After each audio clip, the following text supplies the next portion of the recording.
மாமி கிட்ட பேச போற மணிக்கணக்கா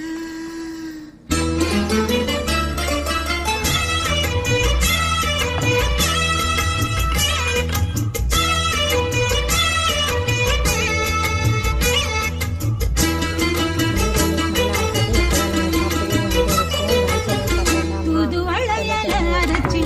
தொண்டையில தான் நினைச்சி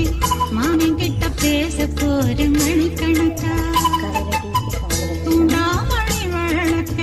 தூண்டி விட்டு எரிய வச்சு முகத்தை பார்க்க போ